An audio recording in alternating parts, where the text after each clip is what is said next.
In April 1945, beneath the shattered streets of Berlin, Adolf Hitler sat inside a concrete bunker, listening to the sound of his world collapsing above him.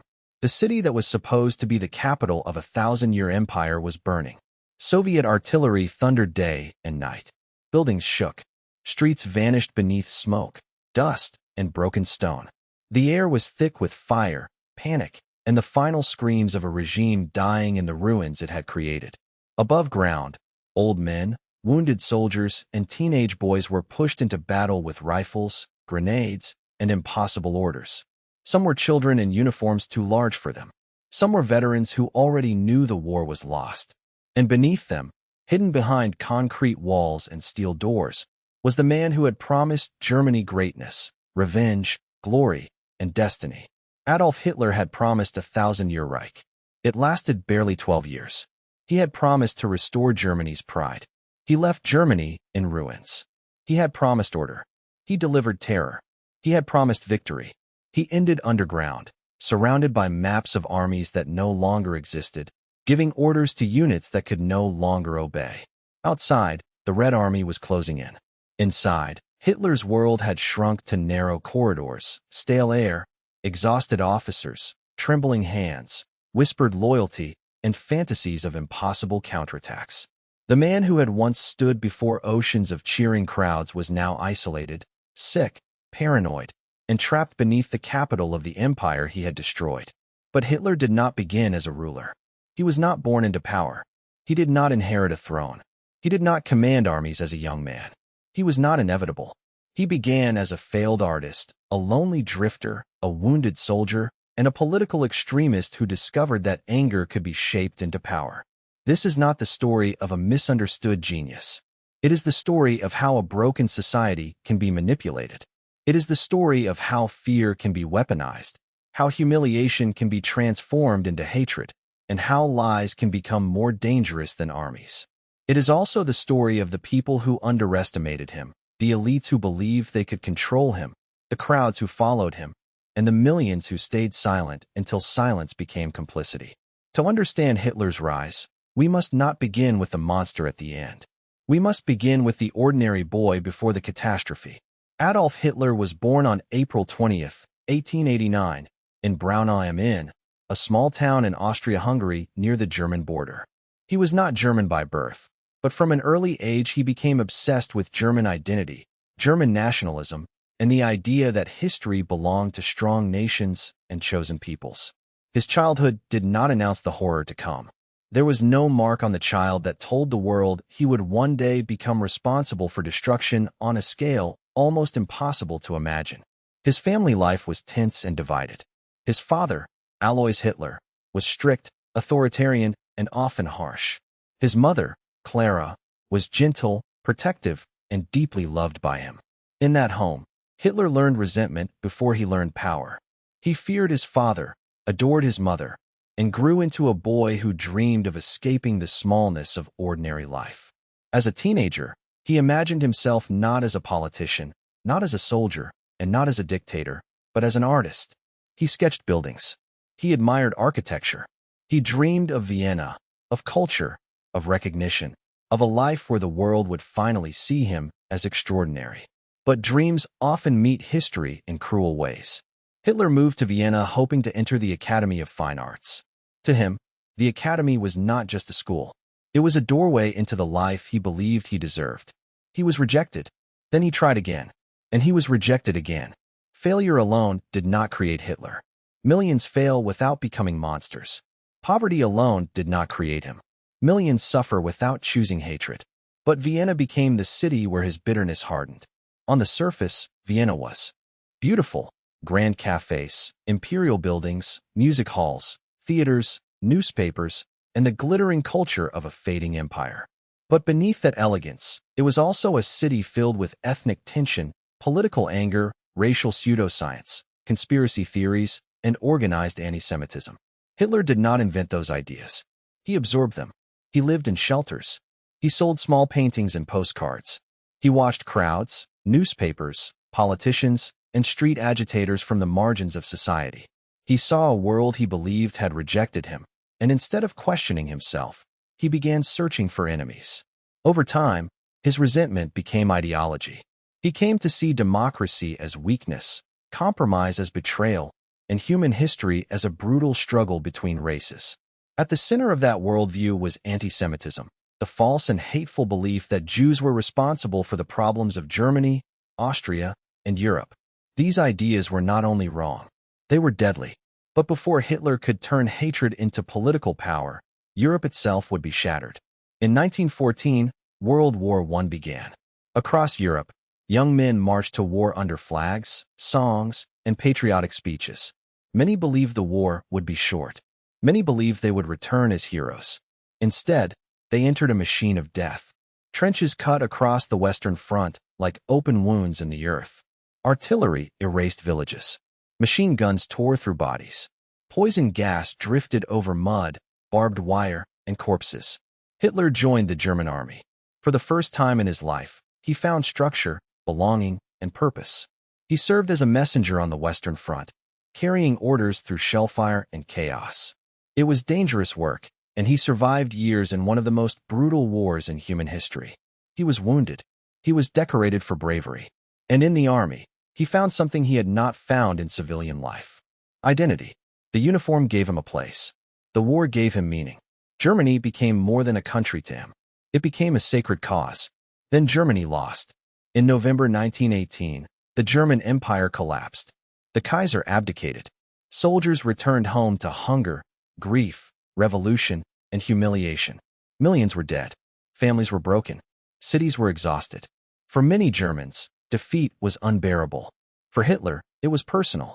He refused to accept that Germany had been defeated by military exhaustion, economic pressure, strategic failure, and the overwhelming strength of its enemies. Instead, he embraced a lie. That lie became known as the stab-in-the-back myth. It claimed Germany had not truly lost on the battlefield. It claimed the army had been betrayed from within by politicians, socialists, communists, and Jews. It was false, but it gave wounded people something powerful. It gave them an enemy. And history has shown again and again that a lie does not need to be true to change the world. It only needs enough people to believe it. After the war, Germany became the Weimar Republic, a fragile democracy born from defeat, hunger, revolution, and national shame. From the beginning, Weimar carried impossible burdens. It had to rebuild a broken country, pay reparations, manage political violence, and defend democracy in a society where many people blamed democracy for defeat. The Treaty of Versailles forced Germany to accept war guilt, lose territory, limit its military, and pay heavy reparations. Many Germans saw it not as a peace treaty, but as a national humiliation. In the streets, the new republic was attacked from every side. Communists, monarchists, nationalists, veterans groups, paramilitaries, and extremists all fought for the future of Germany. Democracy existed, but it was surrounded by enemies. And in that chaos, Hitler found his opening. After the war, he remained connected to the army and was assigned to observe political groups in Munich. One of those groups was small, angry, and almost irrelevant. It called itself the German Workers' Party. At first, it had little money, little influence, and almost no future. But inside those meetings, Hitler discovered something that would change his life. He discovered the power of his own voice. He was not calm. He was not elegant. He was not thoughtful in the way great statesmen are thoughtful.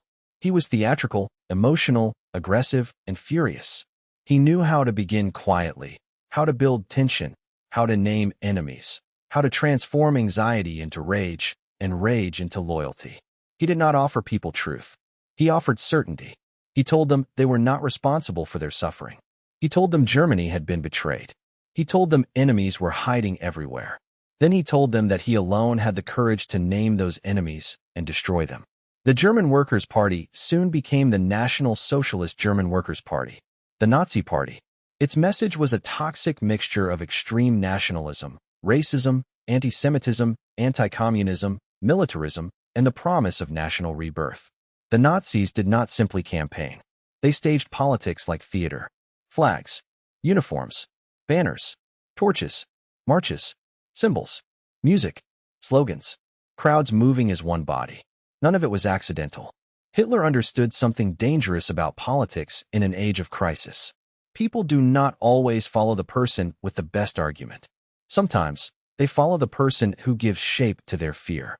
The Nazis offered belonging to the lonely, pride to the humiliated, violence to the angry, and simple answers to people overwhelmed by complex problems. But in 1923, Hitler moved too fast. Inspired by Benito Mussolini's rise in Italy, he attempted to seize power in Munich. The event became known as the Beer Hall Putsch. It was a failure. Nazi supporters marched through the streets. Police opened fire. People were killed. Hitler fled, was arrested, and was charged with treason. It should have ended his political career. Instead, it gave him a stage. At his trial, Hitler turned the courtroom into propaganda. He presented himself not as a criminal, but as a patriot willing to risk everything for Germany. The judges treated him with shocking leniency. His sentence was light, and prison became not an ending, but a pause. While imprisoned, Hitler wrote Mein Kampf. The book laid out his worldview with terrifying clarity: dictatorship, racial hatred, anti-Semitism, expansionist war, and the belief that Germany needed living space in the East. It was not a secret plan hidden in the shadows. It was a warning written in plain sight. But warnings only matter when people are willing to listen. After his release, Hitler changed strategy. He realized that marching into power with guns had failed. So he chose a more patient and more dangerous path. He would enter democracy legally, and then destroy it from within. For several years, the Nazi Party struggled. Germany became more stable in the mid-1920s. The economy improved. International tensions eased. Extremist parties lost some of their appeal. Hitler was still dangerous, but he was not yet inevitable. Then came 1929, the Great Depression. The Wall Street crash sent shockwaves across the world. Banks failed. Businesses closed. Trade collapsed. Fear spread across continents. Germany was hit especially hard. Millions lost their jobs. Families fell into poverty. Savings vanished. Workers felt abandoned. The middle class felt betrayed. Young people looked into the future and saw nothing. In such moments, politics becomes combustible. When people are desperate, they search for explanations. And when explanations are difficult, they become vulnerable to anyone offering enemies instead of truth. Hitler gave them enemies. He blamed the Treaty of Versailles. He blamed democratic politicians. He blamed communists. He blamed modern culture, foreign powers, and social division. Above all, he blamed Jews. The accusation was false, cruel, and deadly. But Nazi propaganda repeated it again and again until hatred began to sound like explanation. This was one of the Nazi movement's most dangerous abilities.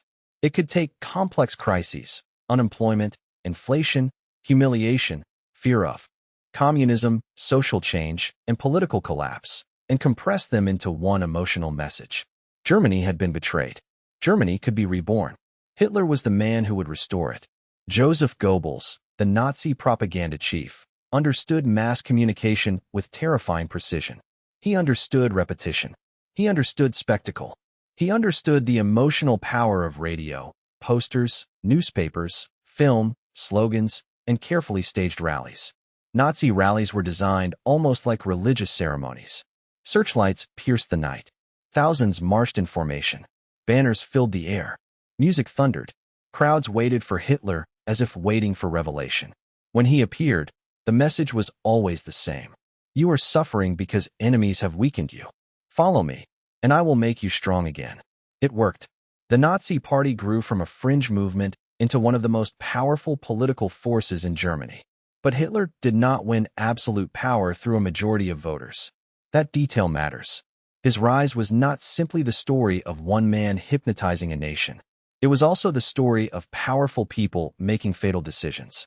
Conservative elites, industrialists, military figures, and political insiders believed they could use Hitler's popularity while controlling him from behind the scenes. They thought they could bring him into government, benefit from his movement, crush the left, restore order, and keep real power for themselves. It was one of the greatest miscalculations in modern history. On January 30th, 1933, Adolf Hitler was appointed Chancellor of Germany. He had not seized power through a successful military coup. He had been invited in. And once inside, he moved with terrifying speed. In February 1933, the Reichstag building, Germany's parliament, caught fire. The Nazis blamed communists and used the crisis to crush political opposition. Civil liberties were suspended. Political enemies were arrested. Newspapers were silenced. Fear moved through the country like smoke. The message was clear. The nation was in danger. Only Hitler could protect it. Then came the Enabling Act. This law allowed Hitler's government to pass laws without parliament. In practice, it gave him dictatorial power under a legal mask. Democracy did not collapse in one dramatic moment.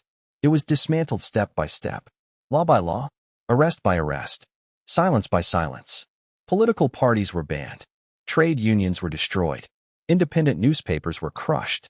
Opponents were beaten, imprisoned, murdered, or forced into exile.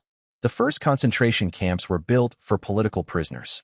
The first victims of Nazi terror were not foreign enemies. They were Germans who opposed the regime. Communists, social democrats, labor leaders, journalists, intellectuals, clergy, and anyone brave enough to resist. Germany had become a dictatorship. But Hitler did not rule by terror alone. He also ruled by illusion. The Nazis promised order after chaos, work after unemployment, pride after humiliation, unity after division. They built highways, expanded the military, staged massive public ceremonies, and filled every corner of society with propaganda. Many Germans saw visible change and chose not to ask what was hidden behind it. Some believed, some benefited, some were afraid, some looked away. This is one of the most uncomfortable truths about dictatorship. Terror is powerful, but terror becomes stronger when ordinary people convince themselves that the violence will fall only on someone else. For Jews, disabled people, Roma communities, LGBTQ people, Jehovah's Witnesses, political dissidents, and anyone marked as an enemy of the Nazi state, the danger was not theoretical. It was immediate, it was systematic, and it was growing. In 1935, the Nuremberg laws stripped Jews of citizenship and basic rights. The Nazi regime turned prejudice into law. Discrimination became official policy. Exclusion became systematic. Hatred was no longer only shouted in speeches. It was written into the state itself. German Jews were pushed out of schools, jobs, professions, public life, and citizenship. The government made cruelty bureaucratic. Then, in November 1938, came Kristallnacht. Synagogues burned. Jewish businesses were smashed. Homes were attacked. Thousands of Jewish men were arrested and sent to concentration camps. Broken glass covered the streets. But the glass was only the visible symbol. Something deeper had broken inside Germany. The regime had shown the world what it was willing to do. And still, much of the world hesitated. Meanwhile, Hitler also moved against rivals within his own movement. In 1934, during the Night of the Long Knives, Nazi leaders murdered SA commanders and other perceived enemies in a purge designed to secure Hitler's control. The purge sent a message to Germany's military and conservative elites. Hitler would protect their interests if they accepted his absolute authority. After President Paul von Hindenburg died, Hitler merged the offices of Chancellor and President. He became Führer. Loyalty to Germany was transformed into loyalty to Hitler personally. The army swore an oath not to the Constitution, not to the Republic, and not simply to the nation. It swore loyalty to one man. And now that one man turned toward war. Hitler rearmed Germany in violation of the Treaty of Versailles. He rebuilt the military, expanded weapons production, and prepared the country not for defense, but for conquest. In 1936, German troops marched into the Rhineland, a region that had been demilitarized after World War I. It was a gamble. If Britain and France had acted decisively, Hitler might have been forced to retreat. But they protested and did not act. Hitler learned a dangerous lesson. Boldness could succeed if his enemies hesitated. In 1938, Germany annexed Austria. Crowds welcomed Hitler in Vienna, the city where he had once failed as a young artist. The symbolism was powerful and deeply disturbing. The rejected young man had returned not as an artist, but as a dictator. Then Hitler demanded the Sudetenland, a region of Czechoslovakia with many ethnic Germans. Britain and France, desperate to avoid another war, agreed at Munich. They believed appeasement might preserve peace. Hitler saw weakness. In March 1939, Germany occupied the rest of Czechoslovakia. This proved that his ambitions were not limited to uniting German-speaking people. He wanted domination. The next target was Poland. On September 1st, 1939, Germany invaded Poland. World War II began. The invasion was fast, brutal, and devastating. German tanks, aircraft, artillery, and infantry overwhelmed Polish defenses with speed and violence. Britain and France declared war on Germany. Europe was once again thrown into catastrophe. In the early years, Hitler appeared unstoppable. Poland fell. Denmark and Norway were invaded. Then Germany launched a lightning campaign in the West. In 1940, France, one of Europe's great powers, collapsed in a matter of weeks. Hitler stood in Paris as the conqueror of Europe. For a moment, the Nazi war machine seemed impossible to stop. But conquest fed Hitler's arrogance. Britain refused to surrender. Across the English Channel, the Royal Air Force resisted Germany in the Battle of Britain. German planes bombed cities. British pilots fought in the skies. Civilians endured nights of fire, fear, and destruction. Hitler's plan to invade Britain failed. It was the first major sign that his power had limits. But instead of stopping, he made an even greater gamble. In June 1941, Hitler invaded the Soviet Union. Operation Barbarossa was the largest invasion in history. Millions of soldiers crossed into Soviet territory. Hitler believed the Soviet Union would collapse quickly. It did not. The war in the East became a nightmare of brutality on a scale almost impossible to imagine. This was not only a military campaign. It was an ideological war of annihilation. Civilians were massacred. Villages were destroyed. Prisoners of war were starved. Entire communities were targeted. Nazi racial ideology turned the Eastern Front into a killing ground. And behind the front lines, the Holocaust intensified. The Holocaust was the systematic genocide of 6 million Jews, along with the mass murder of millions of other victims targeted by the Nazi regime. It was organized, bureaucratic, deliberate, and industrial in scale.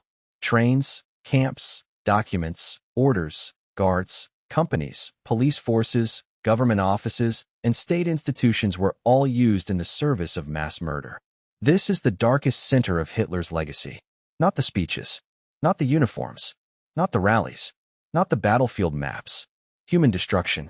Families were torn apart. Children were taken from parents. Communities that had existed for centuries were erased. Millions of innocent people were murdered because a regime built on hatred gained control of a modern state. This is why the story must be told clearly. Not as legend, not as mystery, not as fascination, but as warning. Meanwhile, the war began to turn. German forces reached the outskirts of Moscow, but failed to take the city. The Russian winter arrived. Supply lines stretched beyond their limits. Soldiers froze. Machines broke down. The dream of a quick victory began to collapse. Then came Stalingrad, one of the bloodiest battles in human history. Street by street, building by building, room by room, German and Soviet soldiers fought in a city reduced to ruins. Hitler refused to allow retreat. German troops were surrounded, trapped, frozen, starving, and finally forced to surrender. Stalingrad shattered the myth of Nazi invincibility. After Stalingrad, the war was no longer expanding outward for Hitler. It was closing in. In North Africa, German and Italian forces were pushed back. In 1943, the Allies invaded Italy. Mussolini fell from power. Germany was now fighting on too many fronts, against enemies with greater resources, stronger production, and growing determination. Still, Hitler refused to accept reality. He blamed generals. He blamed traitors. He blamed weakness. He blamed imaginary conspiracies. But he would not blame himself. Then, on June 6, 1944, the Allies landed in Normandy. D-Day opened the Western Front. American, British, Canadian, and other Allied forces stormed the beaches of France under heavy fire. The cost was terrible, but the landing succeeded. From the west, Allied armies began pushing toward Germany. From the east, the Soviet Union advanced with overwhelming force. Hitler's empire was being crushed from both sides. And yet, even as defeat became unavoidable, the Nazi regime continued killing. Even in its final months, trains still moved. Prisoners were still marched. Camps still operated. Orders were still carried out. This is one of the most horrifying facts of the Nazi collapse. The regime did not stop murdering because it was losing. In many places, it murdered until the very end. Germany itself was now being destroyed. Cities were bombed. Roads were filled with refugees. Families fled through snow, ruins, and fire. The man who had promised national rebirth had brought Germany to ruin. By April 1945, Soviet troops entered Berlin. The final battle had begun. Above ground, the city was torn apart street by street. Below ground, Hitler remained inside the Führer bunker. Around him were loyalists, secretaries, officers, propaganda officials, and people too afraid, too devoted, or too trapped to leave. The atmosphere was claustrophobic, unreal, and desperate. Hitler continued moving imaginary armies across maps. He gave orders to units that could no longer obey. He demanded counterattacks that could never happen. The contrast was almost impossible to believe. Years earlier, he had stood before massive crowds surrounded by flags, lights, music, and applause. Now he was underground, isolated from reality, as the capital of his empire burned above him. The myth had collapsed. The performance was over. On April 30th, 1945, Adolf Hitler died by suicide in the bunker. A few days later, Nazi Germany surrendered. The war in Europe was over. But the damage Hitler caused did not end with his death. Europe was in ruins. Tens of millions were dead. Cities had been flattened. Borders had shifted. Families had vanished. Survivors of concentration camps emerged into a world that could barely understand what had been done to them. Some returned home and found no home left. Some searched for relatives who would never return. Some survived physically, but carried memories no human being should ever have had to carry. After the war, the world tried to judge the crimes of the Nazi regime. At the Nuremberg trials, surviving Nazi leaders were prosecuted for war crimes, crimes against peace, and crimes against humanity. The trials revealed something terrifying. Evil was not carried out only by men shouting in the dark. It was also carried out by officials, clerks, officers, lawyers, guards, businessmen, engineers, doctors, and ordinary people who chose obedience over conscience. That is why the story of Adolf Hitler remains so important. Not because he deserves fascination, but because his rise exposes one of history's most dangerous patterns. A wounded nation, a fragile democracy, a population searching for answers, a movement skilled in propaganda, leaders willing to compromise with extremism, institutions too weak to defend themselves, and hatred slowly transformed into law. Hitler rose during crisis. He used humiliation as fuel. He turned fear into politics. He gave people scapegoats instead of solutions. He attacked truth. He destroyed institutions. He glorified violence. He convinced millions that cruelty was strength. But his rise was not inevitable.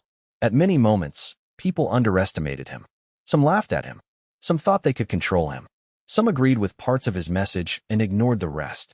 Some stayed silent because speaking out was dangerous. Some benefited and looked away. And by the time the full horror was clear, the cost of stopping him had become unimaginable. In the end, Hitler did not make Germany great. He destroyed it. He did not build a 1,000-year Reich. He built a regime that collapsed in fire, shame, and ruin. He promised destiny. He delivered catastrophe. And that is why history must remember him clearly. Not as a legend, not as a mystery, not as a symbol of power, but as a warning about what can happen when fear becomes politics, when lies become truth, and when hatred becomes law. The ruins of Berlin in 1945 were not only the ruins of a city. They were the ruins of a promise built on lies. The promise that violence could create greatness. The promise that hatred could restore pride. The promise that obedience could save a nation. History answered that promise with fire, graves, and silence. And the lesson remains. When a society is wounded, it must be careful who offers healing. When people are afraid, they must be careful who gives them enemies. When institutions are weak, they must be defended before they collapse. And when one man claims that only he can save a nation, history demands that we remember where that road can lead. Adolf Hitler's story ended in a bunker beneath a destroyed city. But the warning did not end there. It still speaks to every generation that believes it is too modern, too educated, or too civilized to fall into darkness. Because darkness does not always arrive all at once. Sometimes it arrives step by step, one lie at a time, one law at a time, one silence at a time, until the world above begins to burn.